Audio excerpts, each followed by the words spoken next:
This broadcast do not necessarily reflect the views and opinions expressed in this broadcast do not necessarily reflect or represent the views and opinions of WBGR Network. Hello, welcome to Let's Talk Money 2020. Today's Friday. Friday's my favorite day because I get to come on and talk to my clients and broader audience about different business topics. The last few weeks, we've been talking about understanding financials, and the importance of that is, if you are thinking about buying a company, selling a company, buying stock, someone comes to you and says, hey, look, I need a loan, and they show you financial statements, or you're trying to get a loan at a bank. You want to understand what your financials are saying. This is the right place for you. So I think it's important that we understand and how to really read financial statements, because a lot of things are really hinged upon the strength of your financial statements. So let's get right into it. So last week we talked about the balance sheet, and I'm going to go back to the balance sheet, and I'm going to talk about a few other things before I go into the income statement and the cash flow. So couple of things that I kind of left off last week and I want to get a little deeper into. One is you always want to see multiple years in the balance sheet. You want to see how they did at least the prior year, if you can, a year before. And when you make your assessment, you're looking at certain changes. So you might see, say, for example, I don't know whether you all can see this, but I hope you can, but in 2018, there was $3,686 of cash. It went up by $6,268. That could be increased sales. It could be borrowing. It could be people investing in the company. It could be just uptick in sales. However, if you're looking at a financial statement and you see something like, this goes from 3,686 and it goes down to, say, $190, for example. I'm just going to make that 190. If it goes down to $190, then you know that there is a problem. Either they lost money, right? Or they might have paid off a lot of debts, but something happened to the cash. Again, if you've been watching my broadcast, I really like to watch the cash line. There are two places I like to watch in financial statements, and one I'm going to get to in a few minutes. One is what's happening with the cash, and what's happening in the equity section. So I'll get to the equity section just a few minutes. Just hold on. So what I'm looking for is if someone gave me this financial statement and say, hey, look, I'm thinking about buying this business. And if the cash went this is the balance sheet. If the cash went from 3,686 all the way to $190, I'm saying, what's happening to the cash here? It could be a lot of things that could have happened. It could have been that the owners have taken the cash out, which, if that's the case, if you're trying to buy the business, that's not too bad of a deal, because you can look at the income statement and you can basically just kind of project what the income statement would look like without cash being pulled out of the company. So just because the owners pulled cash out, it doesn't necessarily make it a bad deal.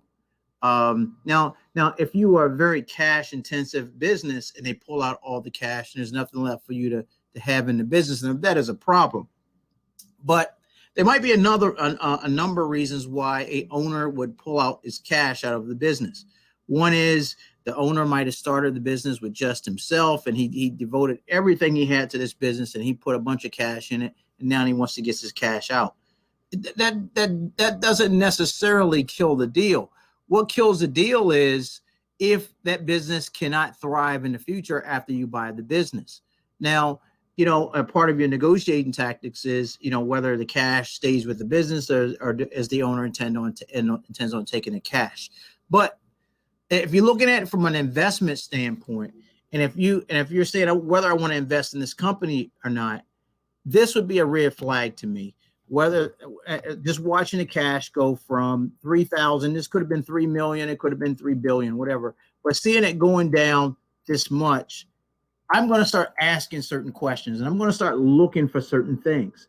I'm going to be looking at, I'm just going to like, just follow me, and I'm just going to show you how I think about these financial statements. Again, I'm a CPA. I've been in this business for a long, long time. And financial statements, I guess I can do them in my sleep. So I would go over here and I would say, if the cash went down, okay, and the sales went up, then I know one thing, that they made money, okay, because the sales went up and the cash went down. That could tell me a couple of things. One is, like I said before, the owner might have took money out of the business, or it could be that they are really lagging behind on their receivables. So let me go back here to the balance sheet. So what I would do is, in that case, I would start looking at the receivables, right? And if the sales went up, which you saw in a few minutes ago, the sales went up, but the cash went down. That tells me that maybe they're not good at collecting their receivables, because I expect the receivables to go up. Now, let me explain to you what receivables are. When you sell goods, services, or whatever, and you don't get paid when you actually sell those goods or provide those services, you write on the books, I have a receivable from, whoever the customer is. And it could be whatever amount it is, right? So they didn't pay you at the time you delivered the service, so they're going to pay you sometime in the future. So that's a receivable. So if the income, the cash went down, the income went up, that gives me one indication that the receivables are getting higher. Now, let me tell you why it's a little dangerous for the receivables start to jump really high from one year to the next. If everything else stayed pretty smooth in the business, it's because if no other factors are involved, like nothing else ever happened major to the company, but the receivables go from, say if this number was, say, $67, right? If they went from $67 to 1,324, these could be lot larger numbers in reality. That tells me that they're not collecting cash, okay? And if they're not collecting cash, that's a problem for me. And there might be a number of reasons why they're not collecting cash. So this is why it's important that you just don't look at numbers.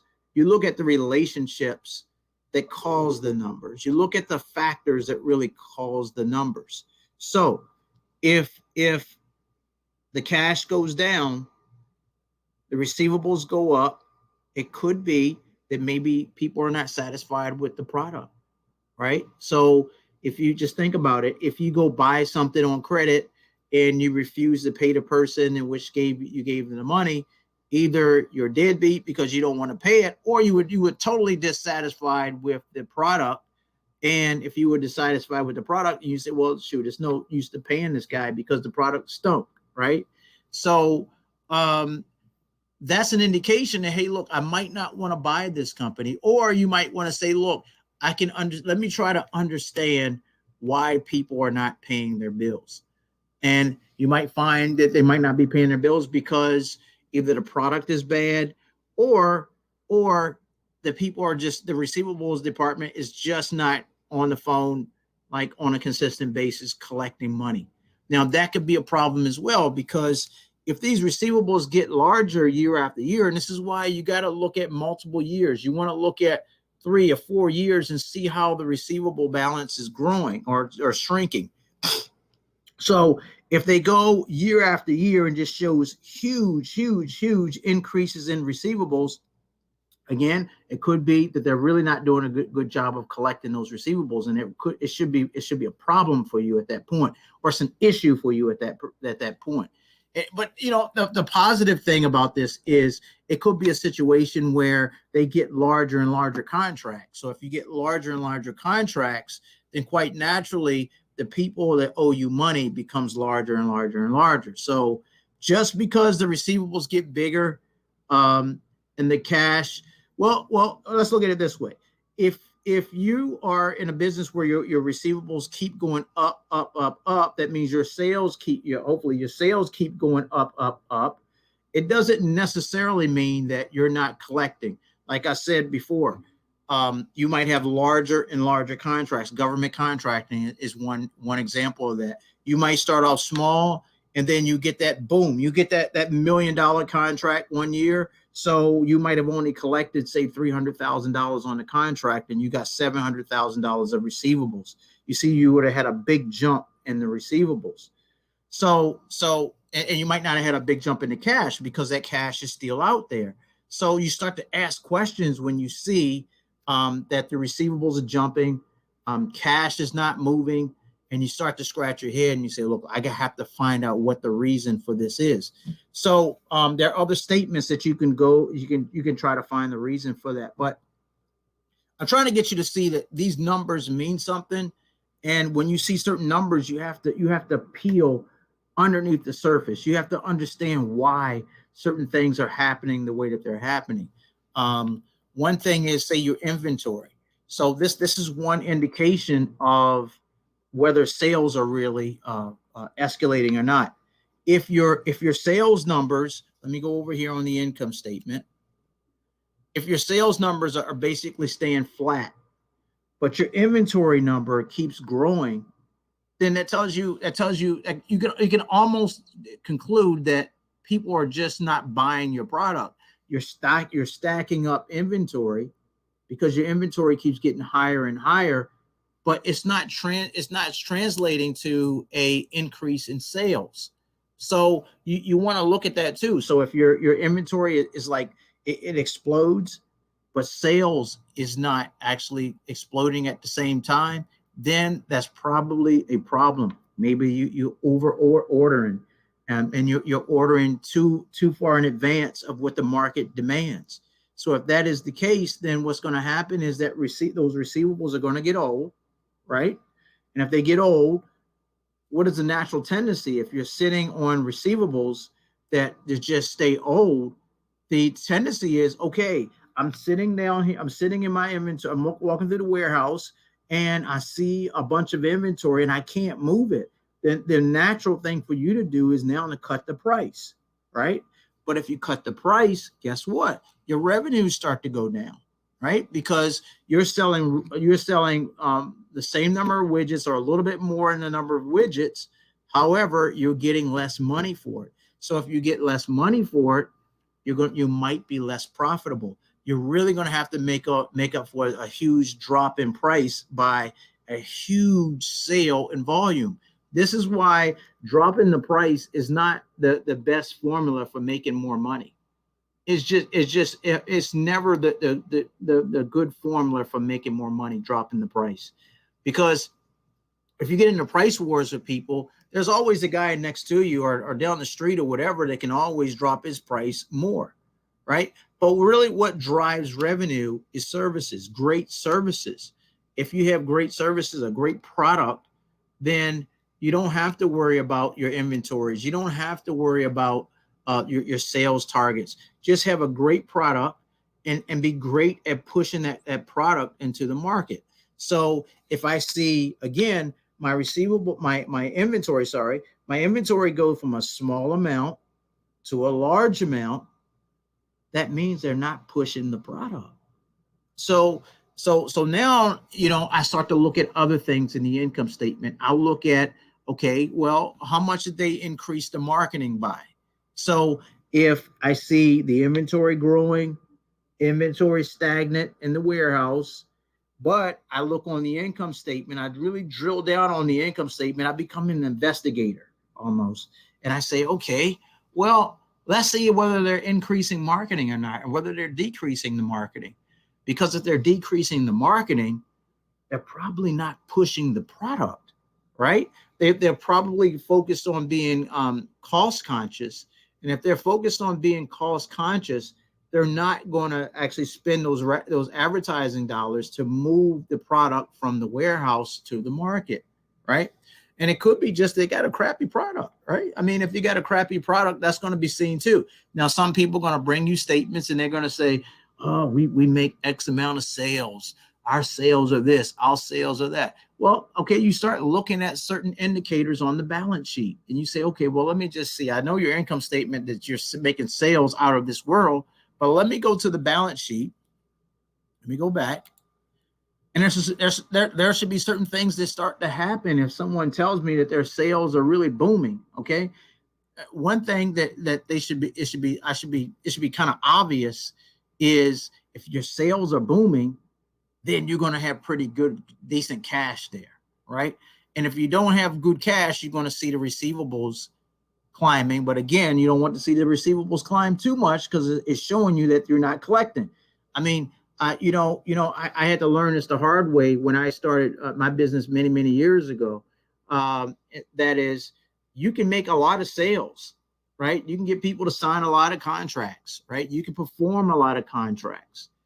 But if you don't follow up with collecting on those contracts, then what good is it? Because you're not going to have the cash to really stay in the business. You're not going to have the cash to pay your employees. You're not going to have the cash to really buy more inventory or do whatever you have to do, pay your rents or whatever. You're not going to have the cash if you don't collect on your receivables. So this is why receivables is so important. It tells a story. So when you look at the receivables number here, you start to drill down into that number, and what you do is you start to say, okay, let me drill down and try to understand last month what the receivables were, the following month what the receivables were, the following month, and I'm watching patterns. Because if I'm looking at the financial statements and the financial statements say in May, for example, my income went up by 30%. Well, if I expect to see my receivables jump up from 0 to 30%, right? I can either sell all the 30% on credit, or I can sell it with partially cash, credit cards, or whatever. In that case, I get the money quicker, or I can do it I can sell all totally on credit. So if my sales jumped up by 30%, so let me go to the income statement. If someone came to you and say, hey, my sales are booming. Oh, really? Okay, well, let's look at the relationship between the receivables, the inventory, and the and the accounts receivable. See, all these things are really related. So let me move on a little bit further here. Now, I'm going to go to the fixed assets part of the balance sheet. Now, if you are buying a company or you want to buy into the company and you want to know what type of long-term assets that they have, this is very important as well.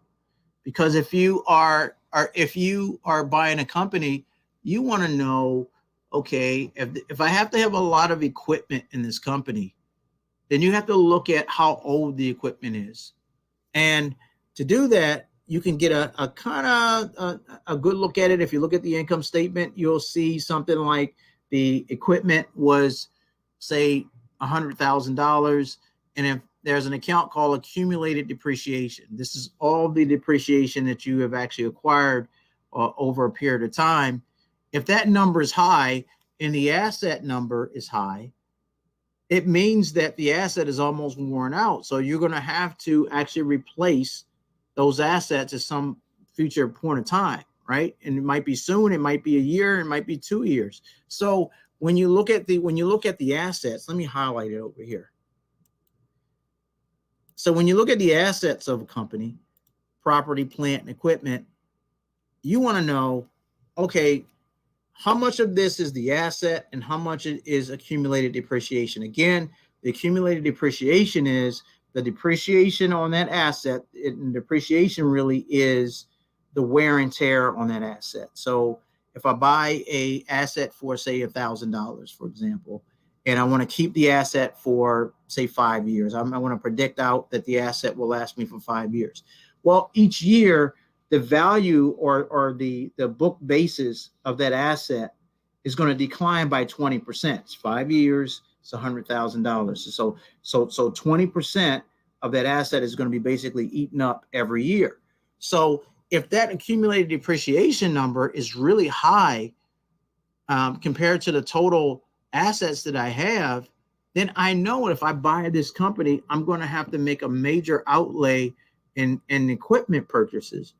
That might not be too pretty because, I mean, just suppose it's say a trucking industry, for example, and your major assets are the trucks. So if you have, say, trucks on your inventory, and those trucks are, say, worth $300,000. When you bought them, they were $300,000. But your accumulated depreciation was, say, $280,000. That tells you a couple of things. One is those assets are really almost depleted. So yeah, you might have $300,000 of assets on the books, right? But if my accumulated depreciation is showing that I'm eating up those assets, then guess what? You're buying a company that's going to have to spend so much money in equipment. So if it has to spend so much money in equipment, that's less cash for other things. So, you have to look at, how long these assets actually have been in the books, the condition of the assets, whether there's new technology that will come out that will replace these assets. Let me give you an example. Part of the problem with the say the gas companies, for example, your Shell Oil, your Exxons and Mobils and everything. Part of the problem with them is they've purchased so many assets to keep their business afloat. They buy wells, they got equipment to pump the oil out of the ground. They got pipelines, they got trucks, they got all kinds of stuff, all kinds of assets that they have to acquire to actually get that crude out of the ground. And then they have, not to mention, they have refineries that actually take the crude oil and they make other types of lubricants and oils as well. So they have invested billions and billions of dollars on these assets, right? So here comes our company that we always talk about is Tesla. So Tesla comes up with a product that doesn't use oil. So what's going to happen is these major manufacturers and oil producers are very reluctant to actually get into the non-fuel based companies because they've spent so much money on the assets in which they acquired, the crude oil, or if a car manufacturer, it's the engines and so forth. They spent so much in their assets in producing those type of products that it's very difficult for them to just switch all of a sudden after they've made billions and billions of investments in those assets to switch over to an electric type infrastructure. So you want to look at where the technology is going. If your company that you're buying has a lot of assets, that might be nice, but you got to start looking at, okay, will technology really replace these assets in the future? And if it does replace those assets in the future, guess what? It's going to be a major purchase that you're going to have to make, which will really affect your ability to generate revenue. Because if your money is spent on just making major purchases and so forth, then there's less money for advertising. There's less money for just paying people. It's just less money and it's less cash in the business to actually run the business. So you have to be conscious of what's in that property and equipment accounts. Now, one thing that I want to talk about is as well is when you start looking at, you see stuff like intangible assets, goodwill. Let me explain what that is. All right. So intangible assets are assets that you can't necessarily touch and feel. For example, you might have a right to own certain bandwidth. If you were a cell phone company, you have the right to use X amount of bandwidth, and you paid the government X amount to actually use this bandwidth. It's not something that you can actually touch and feel, but it's a right to actually have use of something. So many of the larger companies have tremendous amount of intangibles on the books because they're basically patents. They're basically things that you can't really see and touch and feel, but these are assets that are very valuable to the company. So that's what it means to have intangible assets. Now, goodwill is one of these fuzzy type asset. So let me give you an example of goodwill. And this is why you don't want to base your decisions on how much intangibles they have and how much goodwill that they have. I put less value on those things, but let me tell you what goodwill is.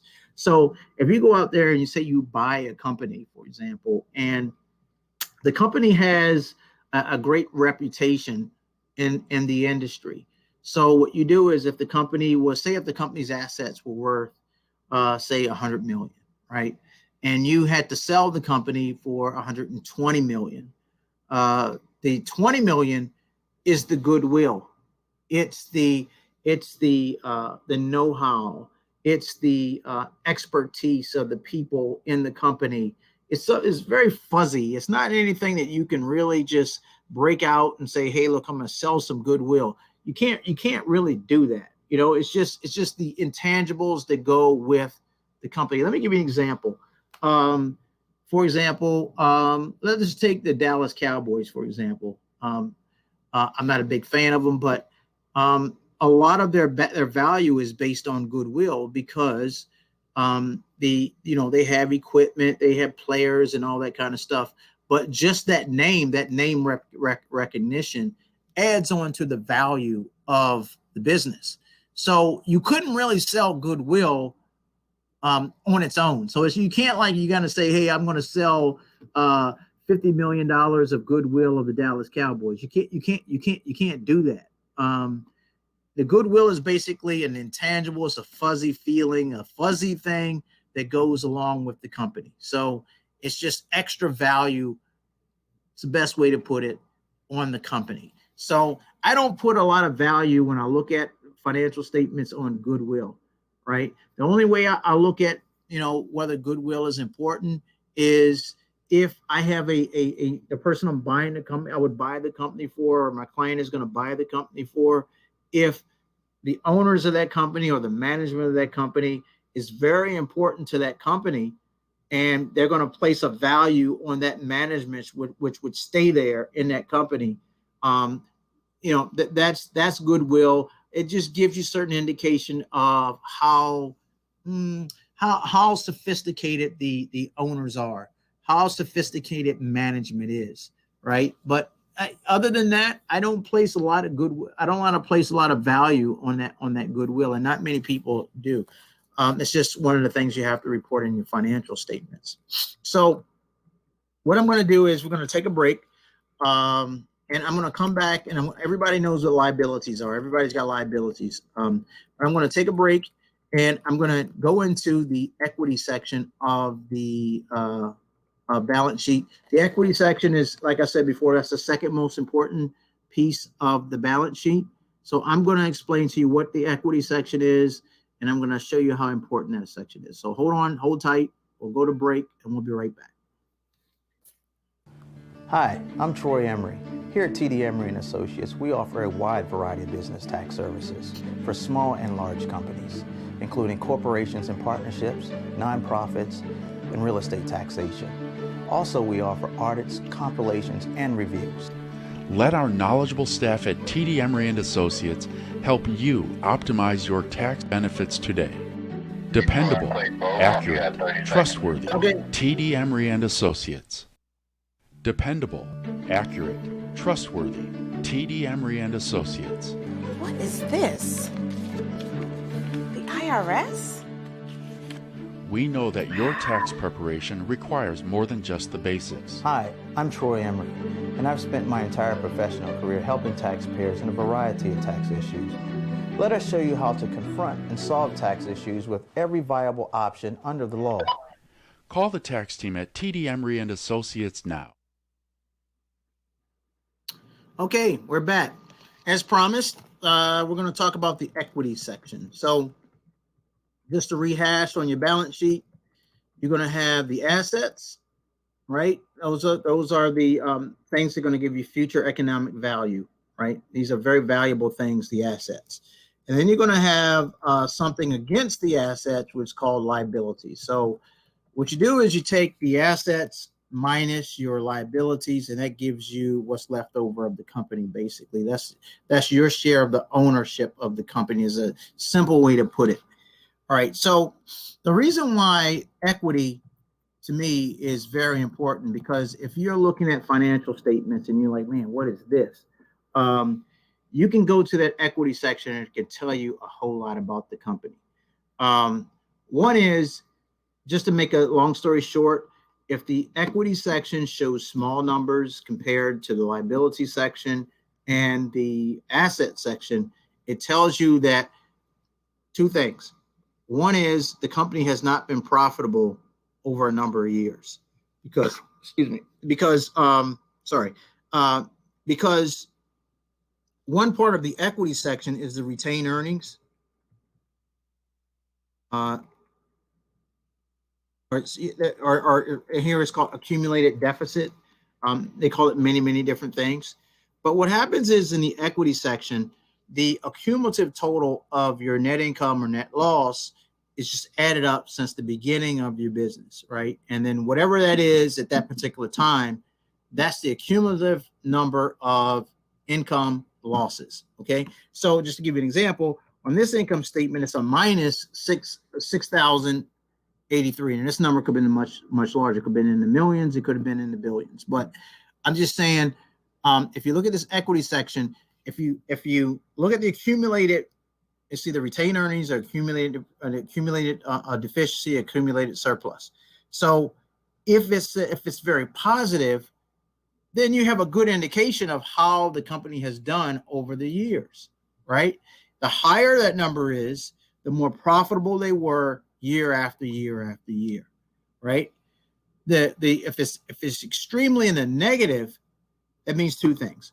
One is they weren't that profitable. Okay, so that's a quick check when you look at financial statements. Go to the equity section, look at the retained earnings. That tells you a whole lot about that company. I told you it's two things that I look at. That's the first things I'll look at. I'll look at the cash, I look at the change in the cash, and I'll look at the equity section. So if that equity section is an account there called retained earnings or accumulated surplus, accumulated losses, or whatever, deficit, whatever, if it's showing if it's a large number there, that means that the company has been doing well year after year after year. And the owner has not sucked out most of the cash from the business. Okay. But if it's a real negative number, then it tells me that the company wasn't really performing too well over the years. So in this company, I can tell you now this company was like in the millions, and it was like $6,083,000 negative. So you know that this company has never made money, right? So you don't have to ask a whole lot of questions. You can just say, hey, look, this thing looks seriously negative here. Your company really hasn't made a whole lot of money. Now keep in mind, when you look at the income statement, people are going to try to tell you, oh yeah, we made this, oh, we made that. Well, if you go to that balance sheet, that tells the story on how they might have done well this year, but what about prior years? So this is where you want to go. Again, look at the cash. Look how the cash changed last year from this year. Look at the equity section.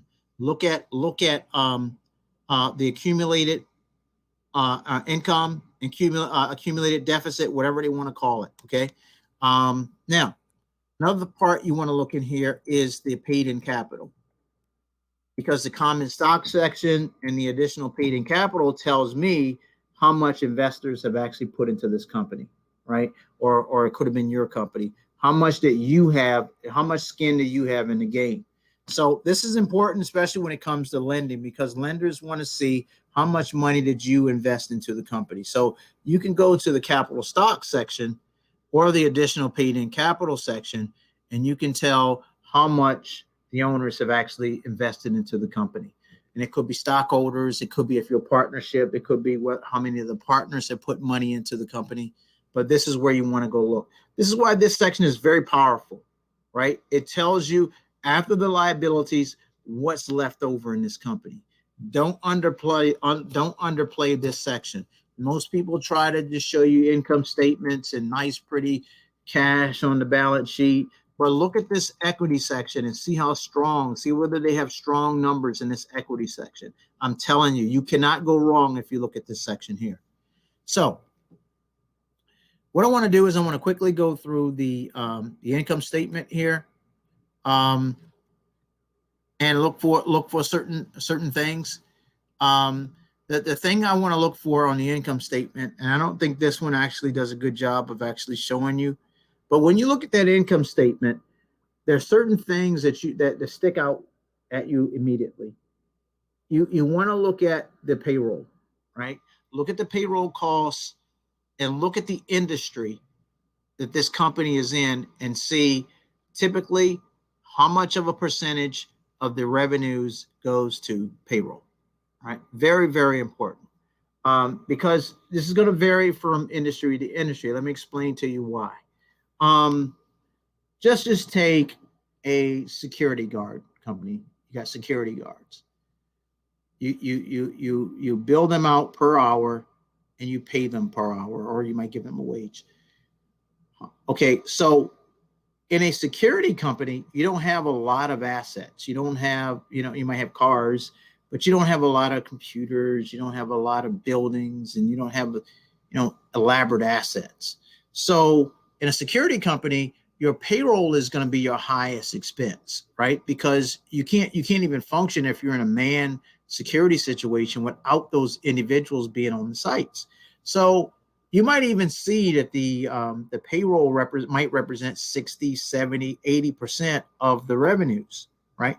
70%, 60% looks a lot better, but you might even see a security company maybe spending about 80%, 75% on its employees. However, if you have a different type of business, maybe it's a financial services business, right? Financial services business, you're not going to have a lot of so-called employees. So in that business, your markup might be, you might only spend 20% on employees. So the type of industry determines how much your payroll number should be. So that's why I said in the beginning, what you do is you take that payroll number, right? And if you look at the financials real deeply, you'll see what the payroll number is. And then you go to a similar company. Well, first take the percentage of the payroll to the actual sales. And then what you do is you take a similar company and you see what their payroll is. And you take 3 or 4 companies and you see what the percentage of their payroll is. So this tells you several things.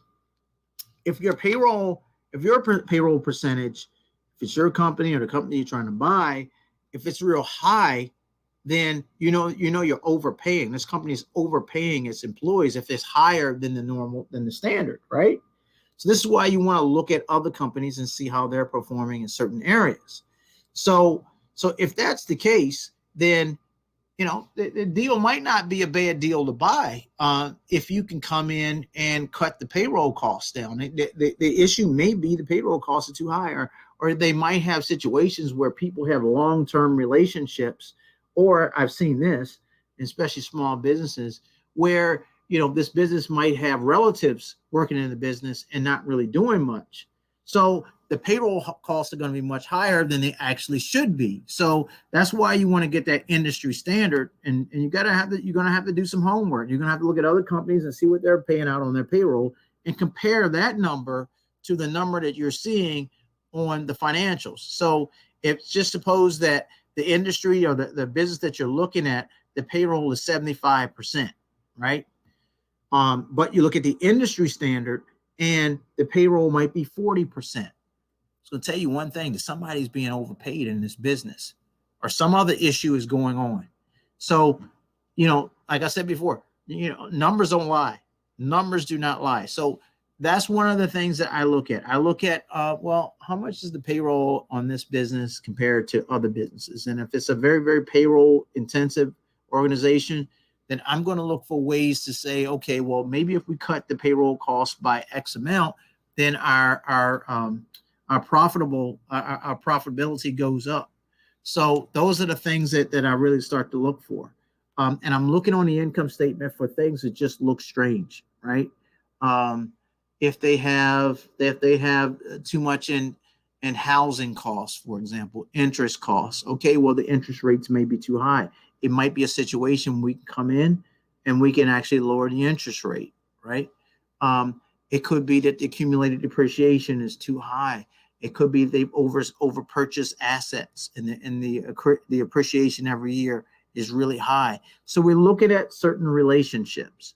So I think I'm gonna stop here, and we'll dive a little bit deeper into these financial statements. Again, my objective is to really show you certain relationships in the income statement and show you what I look for when I see financials and I start to see relationships. And I want you to really understand how to really read these financial statements. So next time we'll dive a little bit deeper into the income statement. We'll dive into one of my favorite statements is a statement of cash flow. That statement just shows you the movement of cash. Again, I look at cash and I look at the equity section. So next time we'll get into those things. Until that time, stay safe. Take care.